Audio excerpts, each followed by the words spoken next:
plein d'endroits qui sont importants. Il y a l'intimité avec Dieu. Là, on va parler du travail. Il y a aussi l'Église. Et donc moi, ça fait 20 ans aussi que je suis impliquée, investie en tant que leader de service à l'Église du Tabernacle à Paris 18e. C'est pas du tout de la pub, c'est juste pour que mon profit soit bon. Et aujourd'hui, je suis accompagnée d'une amie très chère à mon cœur, Martine, qui est là, qui va apporter son témoignage. Elle est très chère à mon cœur parce qu'on a vécu plusieurs saisons de vie spirituelle ensemble, à marcher voilà, dans le bon chemin, à combattre le bon combat. Et on a appris l'une de l'autre, et elle est pour moi une réelle source d'inspiration, je voulais te le dire particulièrement aujourd'hui. Elle a accepté de partager son témoignage. Elle est data scientist, et elle va vous parler en fait de son rapport au travail et de la recherche d'emploi en particulier. Donc, 4 parties qu'on veut voir ensemble. Premièrement, finalement, quel est le rapport de Dieu au travail? Deuxièmement, qu'est-ce que ça change quand on cherche un travail avec Dieu? Troisièmement, le témoignage de Martine. Et enfin, je vous parlerai de l'association. Donc je voudrais commencer par demander, est-ce qu'il y en a certains d'entre vous qui cherchent un travail? Très bien. Ou alors il y en a certains peut-être d'entre vous qui se questionnent sur leur vocation.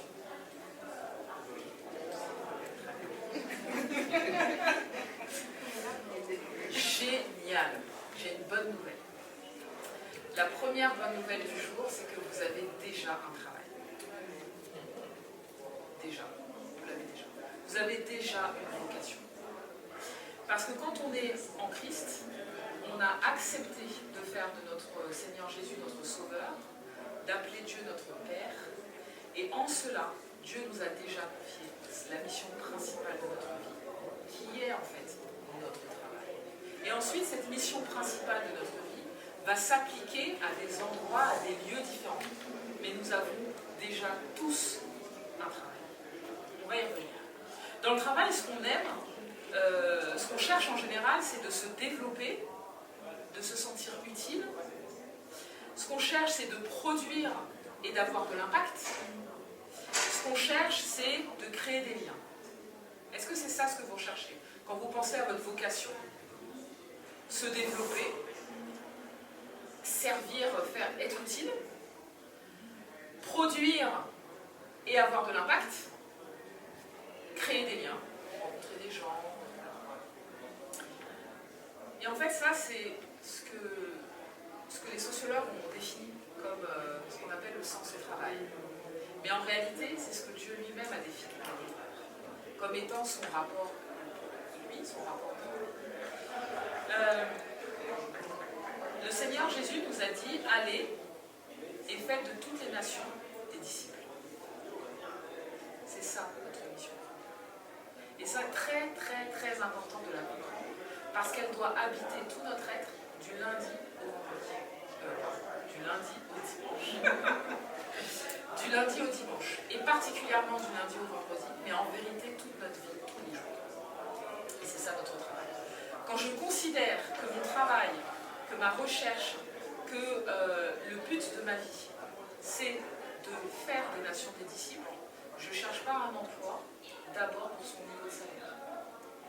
Alors ça peut poser d'autres questions, on va essayer de trouver ensemble. Première question, les questions que je peux vous poser. Si je dois surtout faire de mes collègues des disciples, à quoi je vais être vigilant quand je vais chercher un travail? Je poserai la question juste après, donc commencez à réfléchir.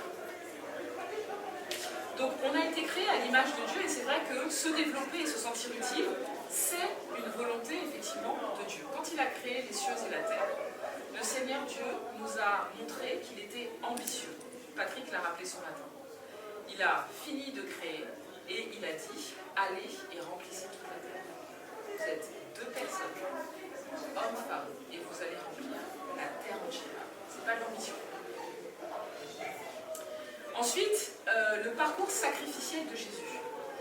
Le parcours sacrificiel de Jésus, effectivement, était une réponse à la volonté de Dieu de sauver tout le monde, de faire des nations des disciples. Et qu'est-ce qui s'est passé pour Jésus? Il l'a fait en cherchant à avoir un impact particulier. Il l'a fait en cherchant à faire la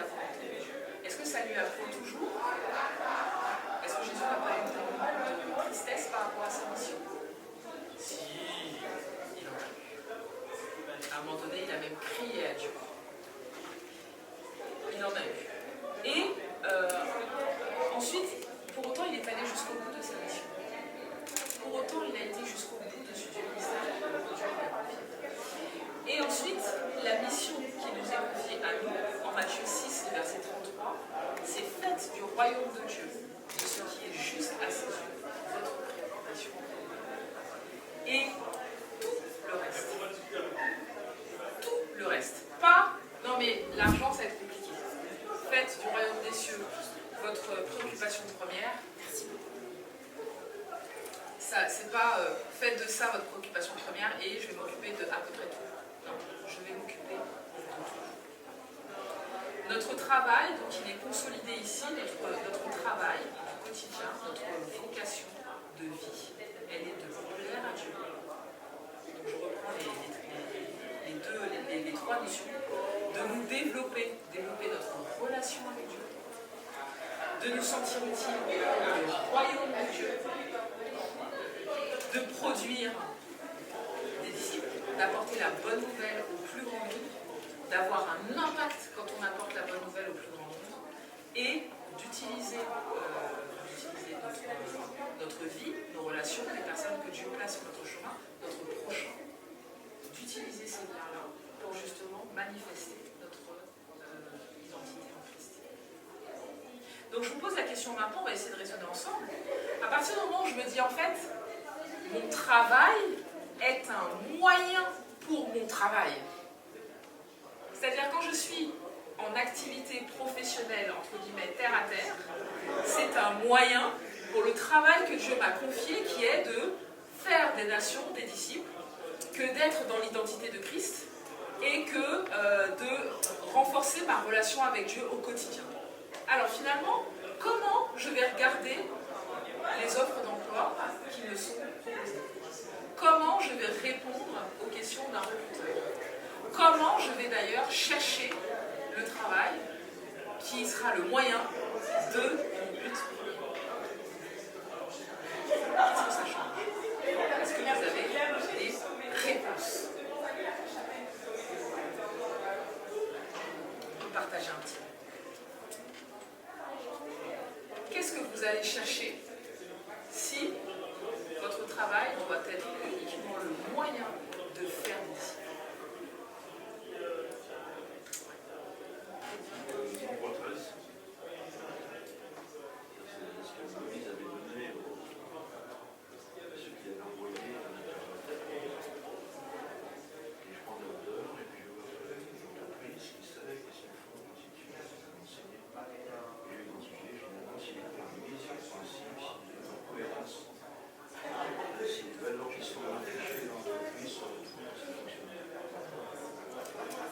De la hauteur, c'est ça. En fait, ce que Pierre nous dit là, c'est qu'en fait, je vais regarder l'entreprise pour voir si finalement c'est un environnement dans lequel je peux agir. Et là, ça appelle à deux questions. La première, c'est est-ce qu'il est juste d'être dans cette entreprise? Il faut quand même se poser 2-3 questions, de savoir dans quel type d'environnement je vais aller travailler. Ses principes, ses valeurs, son fonctionnement, son but. Est-ce que c'est juste? L'autre question à se poser, c'est finalement où est-ce que j'en suis dans ma relation avec Dieu et quels défis je suis prête à relever ou prêt à relever dans cette organisation. Mais est-ce que je peux rentrer dans une entreprise et me contrefaire complètement, pour ne pas dire un autre terme, de qui sont les dirigeants? Me contrefaire complètement de l'objectif social de l'organisation, juste parce qu'en fait c'est le bon nom avec le bon salaire. Est-ce que je peux faire ça? Est-ce que je peux nier complètement, finalement, la manière dont les produits sont créés? C'est-à-dire, je ne sais pas moi, s'il y a de l'injustice en amont, de l'injustice en aval, de l'injustice à 360. Est-ce que je m'en fiche parce que, ouais mais en fait là, si j'ai cette position-là, je vais être le seigneur de ma compétence. Moi j'ai fait une grande école, pas moi mais je prends l'image de quelqu'un qui a fait une grande école. J'ai fait une grande école, je mérite ce job parce qu'en fait, il est à l'endroit où, par rapport à mon CV, ma carrière, etc., et surtout les normes sociales, ça correspond à la position que je dois avoir. Est-ce que c'est ça que je me pose cette question? Il y en a un qui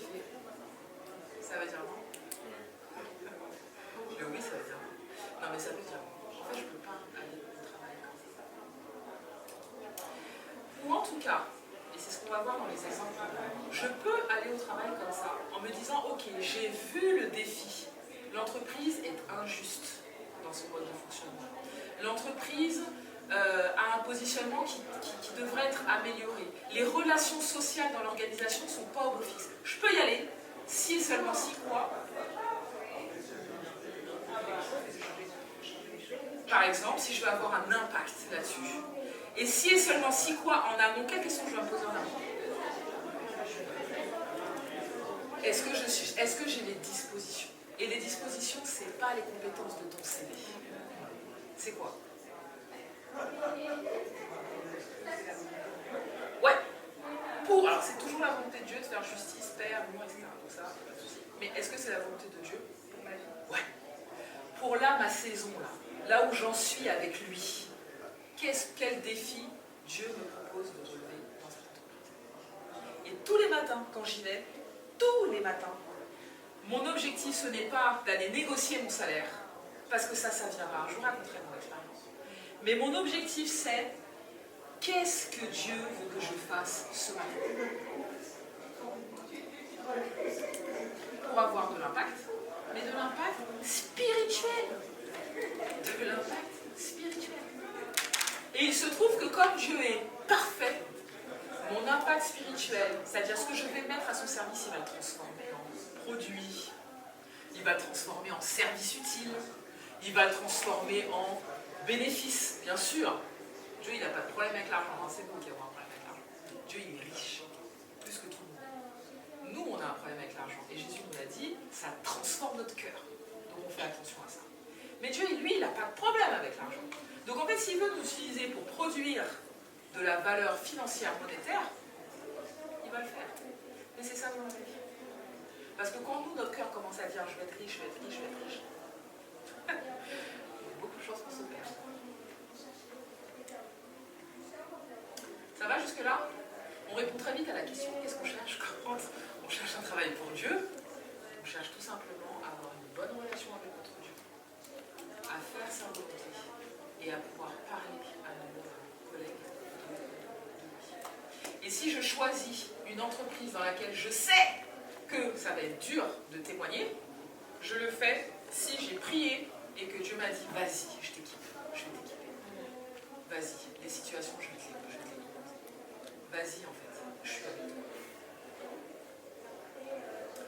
Moïse, on en a parlé ce matin.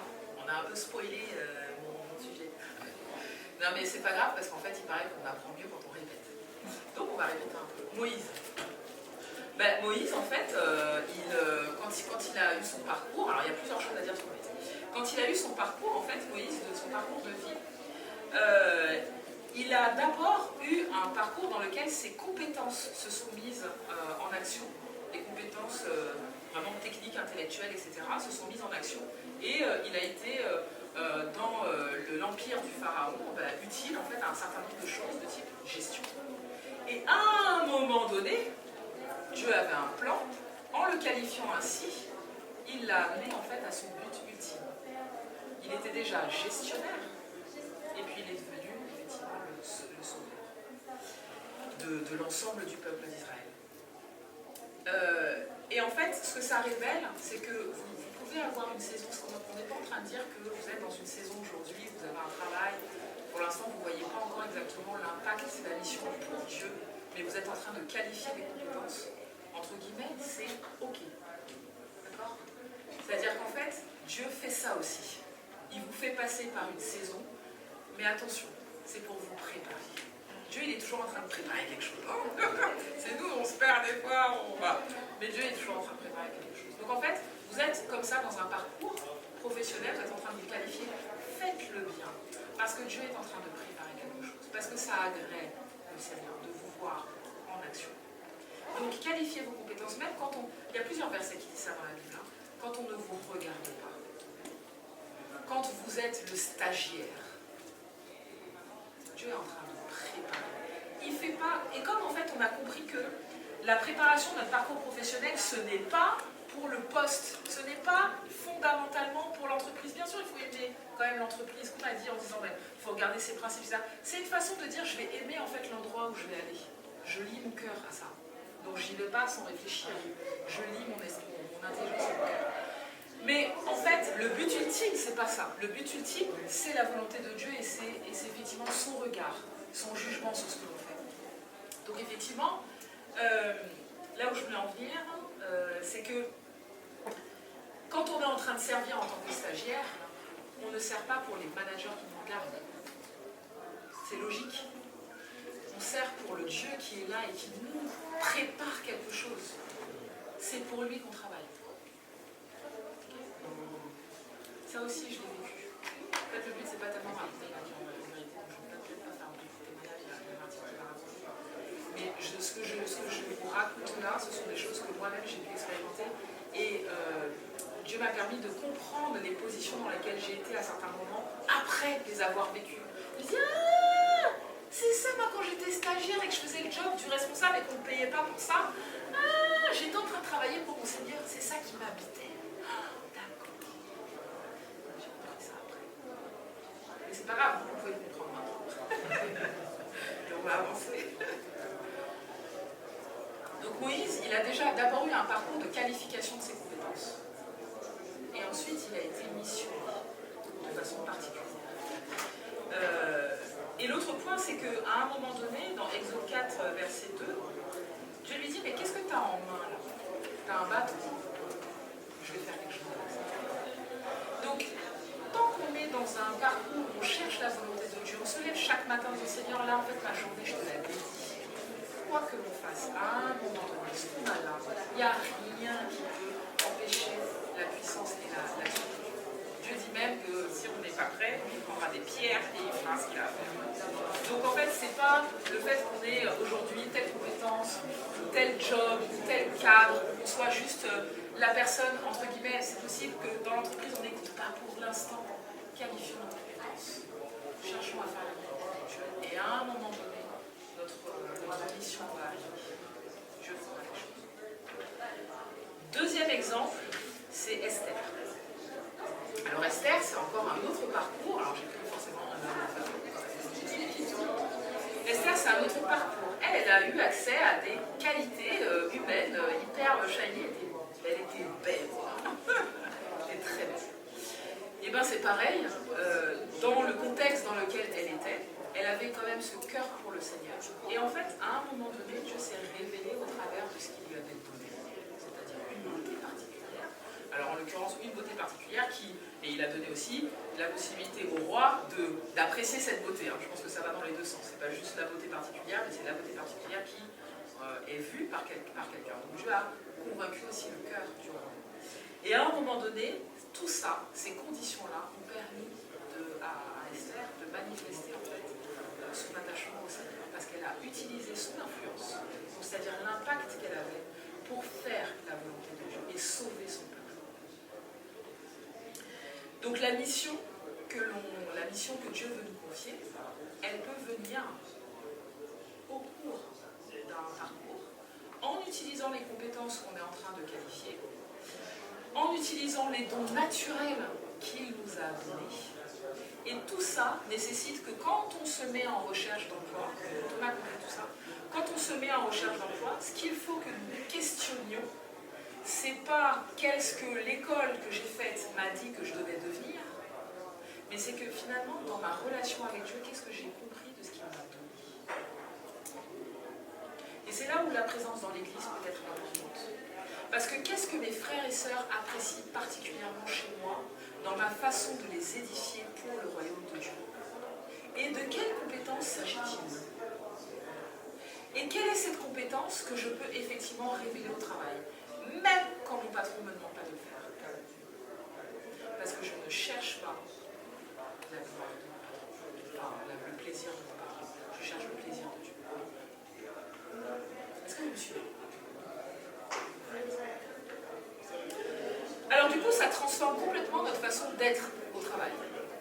Et là, je vous parle de ça parce qu'en fait, quand on cherche un travail, il faut commencer déjà à anticiper la façon dont on va être dans ce travail.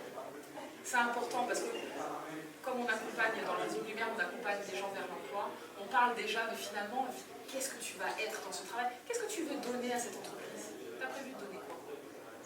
C'est pas juste l'entreprise qui prend des choses chez toi, C'est toi qui choisis de donner. C'est toi qui choisis d'être. C'est toi qui choisis de te lever le matin pour aller au travail. Ok? Donc finalement, qu'est-ce que tu as choisi de donner? C'est important de se poser cette question. Qu'est-ce que tu vas faire? Ça, c'est la partie 2. Qu'est-ce que tu vas faire quand il s'agira d'entrer en relation avec les autres, tes collègues? Et donc du coup, quand tu cherches ton job, tu regardes un peu qui travaille dans cette boîte? Tu regardes un peu? C'est qui ces gens? Maintenant, il y a plein. Les réseaux sociaux, ça sert à quoi? Connecter les gens, non? Essayons d'utiliser ça à bon escient. Donc on peut aller regarder dans une entreprise, finalement, qui sont les gens qui travaillent là. Juste voir leur parcours, ce qu'ils disent. Les gens parlent maintenant sur les réseaux, donc qu'est-ce qu'ils disent? On regarde. Parce qu'en fait, quand moi je vais aller travailler, je vais donner mon cœur. Je vais donner de l'amour à ces gens-là. C'est ce que Dieu me demande de faire. Aimez votre Dieu. Aimez les autres. Qu'est-ce que ça va changer quand je vais être face à des injustices? Oui, parce qu'en fait, on vit dans un monde injuste. Et l'entreprise n'est pas exempte de ça. Donc finalement, quand je vais au travail, que je suis sur une terre de mission, que je cherche à faire la gloire de Dieu, je me prépare à plusieurs choses. À être en relation avec des gens que je dois aimer, que je dois aimer, pas ceux avec qui j'ai des affinités et avec qui je piaille toute la journée. Ceux que je dois aimer, c'est tous. Je dois tous les aimer. Deuxièmement, comment je me prépare à vivre les injustices? Parce qu'il va y en avoir. Je ne suis pas assez bien payée, ça m'agace. Ouais, bienvenue dans le monde réel. Alors si je prends toutes mes décisions vis-à-vis de ma carrière professionnelle en fonction de si je suis bien payée ou pas, je veux dire que nous les femmes, on pourrait être out of the marché depuis longtemps. Pardon, je fais de l'anglais.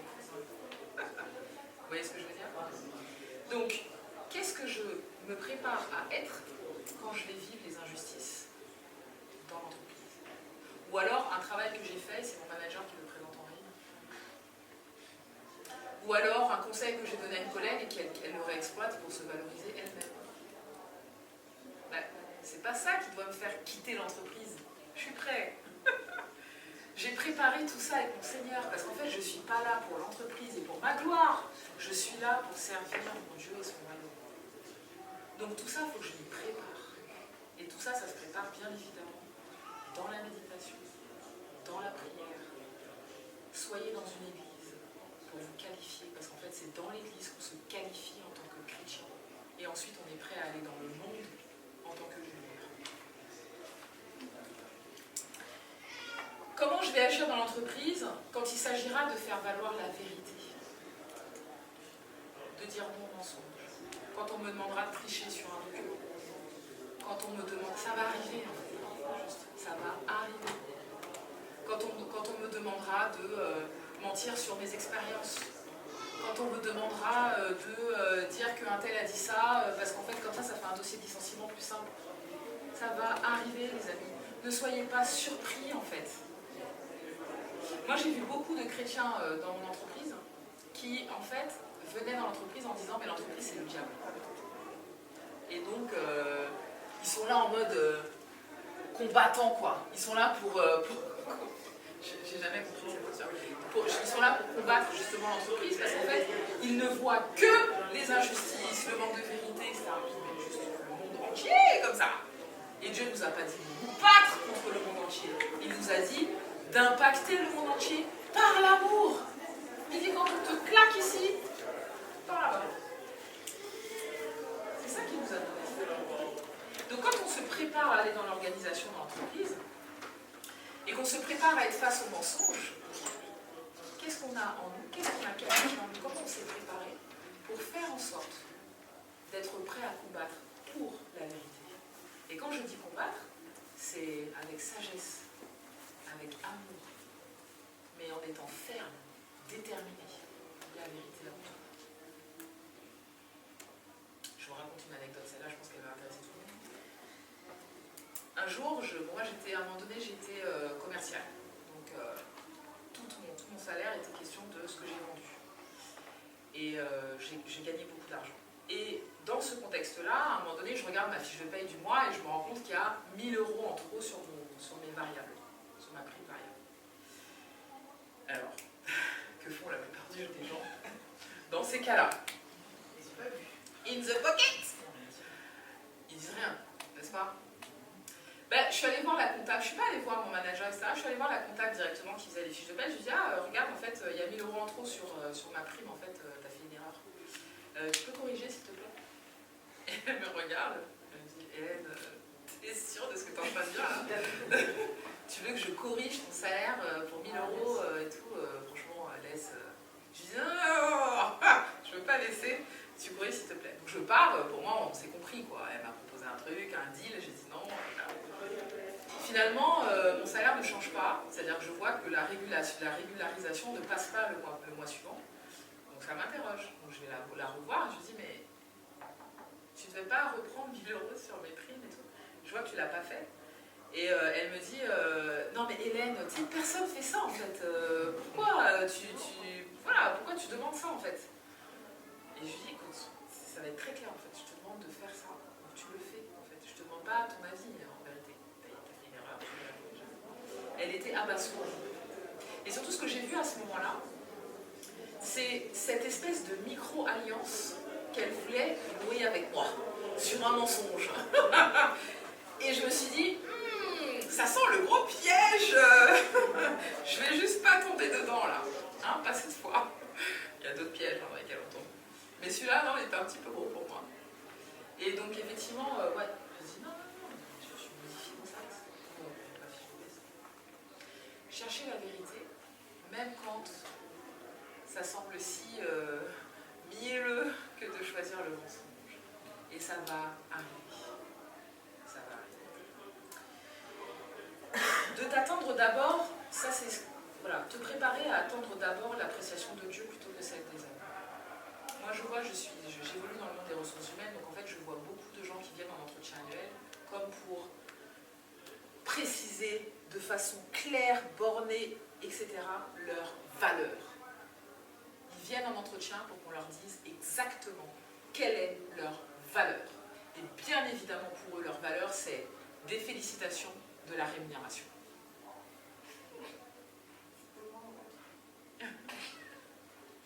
C'est tellement vrai. Notre valeur à nous, elle est ailleurs. Donc, préparez-vous, chers amis, à un manager qui ne vous regarde pas votre juste valeur, qui ne vous rend pas justice sur vos livrables. Attendez-vous à ça, ça va arriver. Ça va arriver. Donc quand vous êtes au travail et que vous cherchez un travail, que vous êtes en entretien à poser toutes les questions, oui mais en fait comment ça marche l'évolution salariale, s'il vous plaît, c'est important pour moi. Tous les mois, tous les ans, ça change à quel moment? C'est pas ça vos questions. C'est pas ça vos questions. Il faut penser à d'autres questions. Les questions qui vont vous permettre de déceler, de mesurer le défi que Dieu vous met en face de vous, là, pour ce travail-là. Le défi spirituel. Et finalement, du coup, comment ta carrière s'est construite? On peut lui donner un peu, on va quand même lui donner une petite valeur à cette carrière. Parce que c'est comme ça qu'on va aussi un peu comprendre les choses. Finalement, sur le marché de l'emploi, qu'est devenu ton CV? Mon CV a je pense qu'il est plutôt bien positionné, parce que du coup, j'ai fait du conseil. Après, je me suis retournée dans le secteur assurantiel, donc en 2014. 2014-2015, j'ai commencé à avoir le poids de la réglementation, tout ce qui est RGPD, parce que du coup, on utilisait de plus en plus de données. Comme je suis très curieuse et que j'aime bien apprendre, mais j'avais aussi peur d'être déjà, on va dire, inadaptée par rapport à mon secteur, je me suis rendu compte que j'avais peu de connaissances sur l'aspect réglementaire, comment fonctionne une banque, une assurance. Et là, je me suis dit, attention, si dans 10 ans tu ne veux pas être au chômage, il faut peut-être que tu évolues sur cet aspect-là. Et du coup, là, je me suis dit que je vais peut-être me tourner vers l'audit. Donc c'est là que je suis partie dans une inspection générale d'une grande banque. Je pense que je n'avais pas conscience de ce que c'était. C'est un peu cocasse comment je suis arrivée là, mais je pense que le Seigneur aussi a préparé le terrain, parce que si je savais ce qu'était une inspection générale, je pense que jamais j'y serais allée. Et c'est en fait en arrivant que j'ai compris ce que c'était. Donc là, mon CV a pris beaucoup de valeur. Je m'en suis rendu compte quand j'étais à l'inspection générale, parce qu'on avait beaucoup le discours de vous êtes rentré dans l'inspection, vous nous devez 6 ans, dans 6 ans vous allez devenir quelqu'un, vous allez avoir des gros postes, et en gros vous avez réussi votre vie. Donc moi, je me suis dit, bah, je suis venue là pour apprendre et faire les 6 ans, je suis pas. Mais j'avais quand même cette habitude de dire, Seigneur, en fait, quel est le plan? Est-ce que je dois vraiment faire 6 ans? Même si je pense que ça s'est resté longtemps. J'ai fait 2 ans et demi là-bas. Et ça correspond un peu à la période où je prenais de plus en plus de responsabilités dans l'Église en termes de service, où je me développais aussi, on va dire, spirituellement, où je développais aussi mon intimité avec le Seigneur. Et là, je me suis rendu compte qu'aux yeux des hommes, j'avais une réussite professionnelle, donc c'était très positif. Et en même temps, je me suis rendu compte que j'étais active dans l'Église, mais l'intimité avec le Seigneur, c'était zéro, parce qu'en fait, j'avais juste pas le temps de prier, pas le temps de lire la Bible. Et quand je le faisais, c'est parce que je devais enseigner les ados, parce que je devais préparer le culte. Mais sinon, moi, juste personnellement, prendre le temps avec le Seigneur, j'avais pas le temps. Et là, j'ai pas eu le réflexe de me dire, ça veut dire qu'il faut que je démissionne, mais plutôt, Seigneur, c'est toi qui m'as amené là. Du coup, parle-moi parce que je sens qu'il y a quelque chose à corriger. Ça a duré 8 mois, tout ça, jusqu'au moment où j'ai compris que en fait, je devais quitter l'inspection générale. Donc, je me suis dit que je ne vais pas démissionner de la banque, mais juste leur dire, bah écoutez, j'aimerais avoir un poste en interne, mais hors de l'inspection. Ils ont dit hors de question, tu dois faire les 6 ans, et du coup, j'ai démissionné. Mais on va dire que j'ai démissionné pour toute autre chose. J'ai démissionné pour aller dans le secteur public, dans le secteur culturel. Ça a été extrêmement mal accueilli. Ça a été considéré aussi comme un suicide professionnel, c'est ce que m'a dit mon responsable, en me disant en fait personne ne fait ça. Déjà quitter le privé pour le public. En plus, le secteur culturel dans la data, tu te suicides professionnellement. Mais il faut savoir que voilà, j'étais encore en dualité par rapport à la vocation, quel est mon appel. Je n'ai pas forcément envie d'être dans la data, mais j'aime beaucoup l'enseignement. Et là, je me suis dit, Seigneur, écoute, c'est peut-être maintenant que je dois tenter une autre voie. Donc, je vais tenter le CAPES de maths. Et du coup, j'ai travaillé dans un musée scientifique pendant 5 ans. Donc, on va dire que c'est là que l'ascension, et aux yeux des hommes, en tout cas, la chute professionnelle. Et alors, du coup, dans ton parcours, tu as cherché plusieurs fois un job. Là, tu as expliqué un petit peu quelles sont les étapes que tu as parcourues. Qu'est-ce qui a changé à un moment donné, en parallèle de ta maturité spirituelle, qu'est-ce qui a changé dans ta façon de chercher un travail, justement? Alors, comme je disais, au tout début, c'était la subsistance. Seigneur, j'ai besoin de payer les factures, j'ai besoin de manger, de pouvoir m'occuper aussi de ma petite sœur. Ensuite, c'était Seigneur, je sens que le secteur de la data change, l'audit ce serait pas mal, est-ce que tu peux me trouver un poste où il y a ça, et accessoirement aussi voyager, puisque du coup, je voyageais pas quand j'étais moyen. Il a pourvu. Et comme je disais, en fait, comme l'inspection était vue comme une réussite, c'était, du coup, si je dois chercher, est-ce que je dois chercher toujours plus? Donc encore un meilleur poste, plus d'argent, et en fait, mais finalement, qu'est-ce que je cherche? J'étais un peu perdue dans ça. Donc le CAPES, vous en doutez, je n'ai pas réussi. Donc, je l'ai tenté 2 fois. La deuxième fois, je l'ai raté à 0,1. Et en fait, je m'en suis pas rendu compte. Pourtant, c'est un concours, mais je me rappelle avoir appelé le centre de l'examen en me disant, mais je comprends pas, j'ai réussi. Et elle me dit, mais c'est pas un examen, c'est un concours. Du coup, ce qui compte, c'est d'être bien placé. Et là, le désert a commencé, parce que j'ai dit, mais Seigneur, en fait, j'ai fait, entre guillemets, ce sacrifice de quitter l'inspection générale. Donc, ça veut quand même dire une chute de salaire d'environ 35%. Ça veut dire revoir son quotidien, comment on vit, baisse de loisirs, pas de voyage, enfin voilà. Et pourtant, tu permets ça. Et du coup, qu'est-ce que je dois faire? Et donc là, je suis rentrée dans la phase plutôt donc subsistance. Je veux continuer à me développer professionnellement. Seigneur, où veux-tu que je sois? En fait, c'était tellement le désert. Pour moi, le plan là, tout s'était effondré. C'était, Seigneur, en fait, c'est à toi de te débrouiller, puisque moi, j'ai jamais voulu être dans la data. J'ai essayé d'en sortir, finalement, j'en reviens. Où est-ce que je veux être? Et donc là, je pense que j'ai eu une autre étape où j'ai dû grandir aussi spirituellement. C'est en fait à quel point tu laisses de la place au Seigneur vraiment dans tous les aspects de ta vie, et même professionnellement, là où en fait il propose peut-être des plans que toi tu n'avais pas prévus. Et donc là, ça a été mon cas. Donc là, il s'est passé juste, on va dire, 3 ans de recherche dans la data que j'ai mal vécu. Alors, pour être honnête, j'ai jamais vécu le chômage. J'ai toujours été employée, mais je cherchais un travail. Et je savais qu'en fait, rester dans le secteur de la culture, parce que j'avais fini ma mission, en fait, finalement, je commençais à être mal à l'aise parce que je savais que je commençais à être payée pour rien. Enfin, même si pour une data scientist, j'étais mal payée, mais pour le musée, j'étais quand même bien payée. Et en fait, on m'avait missionné, je l'avais terminé, il n'y avait plus aucune raison que je sois là. En tout cas, on était deux, il fallait que l'un de nous parte, même si on l'a dit. Et c'est vrai qu'il y a un collègue qui m'a dit, mais tu te poses trop de questions, on te paye, reste. Je dis, ouais, mais franchement, ce que je fais là, je peux le faire en une journée, ça n'a pas besoin de faire une semaine. Enfin, c'est malhonnête. Je me dis, honnêtement, il faut que je parte. Et sauf que pendant 3 ans, j'ai postulé et je ne recevais pas de réponse.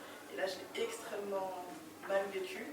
Parce que je me dis, Seigneur, c'est pas normal, je sais que mon CV est bon, je suis censée au moins passer des entretiens. Parce qu'on est quand même dans une situation où il y a beaucoup plus d'offres que de candidats. Donc je me dis là, c'est juste pas normal que je ne pas avoir la réponse. On va conclure dans 5 minutes. 5 minutes. Ouais. Oui, et donc, au bout de ces 3 ans, je me rappelle, c'est là que je trouve l'importance de l'Église, de frères et sœurs aussi en Christ avec qui on prie, qui nous connaissent aussi, qui peuvent dire quelles sont nos qualités, comment ils nous voient, intercéder pour nous. Le Seigneur, où me veux-tu, il s'est transformé en, comme disait tout à l'heure un des collègues, en fait on propose des solutions au Seigneur, mais en fait on en enlève certaines qui ne me plaisent pas. Et moi en fait j'avais toujours enlevé la défense parce que je déteste la défense. Je me suis dit, bon, on va peut-être mettre aucune limite. Ok Seigneur, j'accepte tout. Où veux-tu que je sois? Et en fait, là où je travaille actuellement, c'est un endroit où je n'ai pas postulé. En fait, on m'a chassé. Sauf que c'était la défense. Et je me suis dit, ok Seigneur, si c'est là que tu veux que je sois, je serai là. Et là où le point le plus important, c'est entre la vocation et la mission. Je n'aurais pas prétention à dire que j'ai trouvé ma vocation parce qu'il y a toujours cette dualité. Je me dis que c'est le Seigneur qui m'a mise là. Mais par contre, la mission, je la vois énormément là où je suis. est-ce que tu peux, comme on doit conclure, Martine, est-ce que tu peux nous donner quelques points de repère après tout ce parcours, ce métier de la data qui effectivement est toujours en questionnement pour toi? Finalement, quelle est ta mission aujourd'hui? Où est-ce que tu vois que Dieu t'a placé pour les raisons qui sont son royaume? Tu as évoqué tout à l'heure les questions d'injustice, d'attitude, de comportement au travail. Je dirais que c'est là que le Seigneur m'a placé parce qu'en fait c'est tellement visible que d'ailleurs j'en ai voulu au Seigneur en disant en fait, pourquoi je suis là, parce que je suis forcément obligée d'agir. Si je veux être droite vis-à-vis de toi et me sentir en paix, je dirais que c'est dans ça qui m'a appelé en tout cas à agir. Et c'est surtout, je vois en tout cas le verset qui parle des fruits de l'esprit, c'est pas tant mes compétences, mais en fait comment je suis, comment je reflète les fruits de l'esprit, finalement c'est là en fait, où j'agis, là où je travaille actuellement.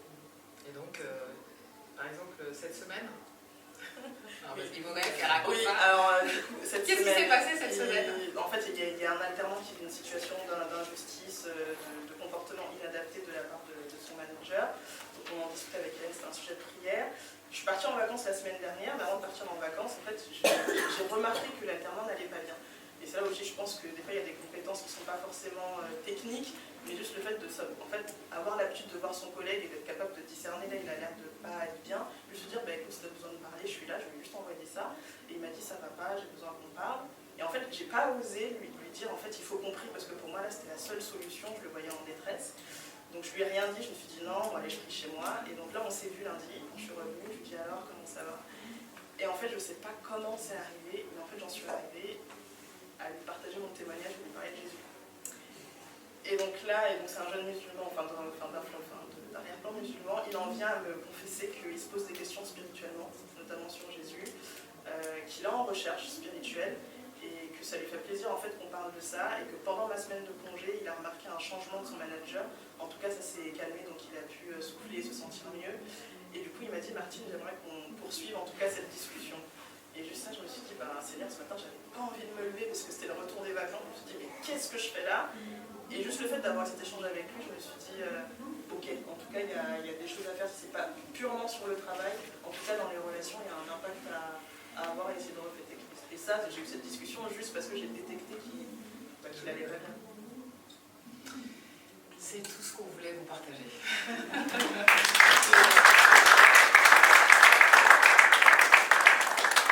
Désolée, on doit s'arrêter parce que je pense qu'ils ont démarré de l'autre côté, mais on pourra continuer l'échange après si vous voulez. J'espère qu'il y a des choses intéressantes qui vont infusé. Il y a juste, par contre, alors tu vois, je je tenais, c'est inversé à vous partager, celui qui, moi, m'anime, parce que voilà, je suis aussi en recherche, c'est Colossiens 3, verset 23. Quel que soit votre travail, faites-le de tout votre cœur, et cela par égard pour le Seigneur, et non par égard pour les hommes. Et du coup, c'est vrai que les journées qui sont mis de côté, ou même les alternances d'âge qui sont en activité, qui sont dans des situations des fois très compliquées, en fait, je me dis, mais c'est pas pour eux que je le fais, et en fait, qu'est-ce que Jésus aurait aimé que je fasse dans cette situation-là? C'est peut-être juste de demander comment tu vas, juste prendre un déjeuner avec ce collègue-là, et ça, c'est des choses qu'on m'a déjà dit, mais cette personne, elle ne reprend rien dans la boîte, pourquoi tu déjeunes avec elle? Juste parce que tu déjeunes avec elle. Ça s'arrête là. Mais des fois, juste des petites actions comme ça peut nous permettre en tout cas de rentrer en relation avec une personne et de témoigner de Christ. Merci beaucoup.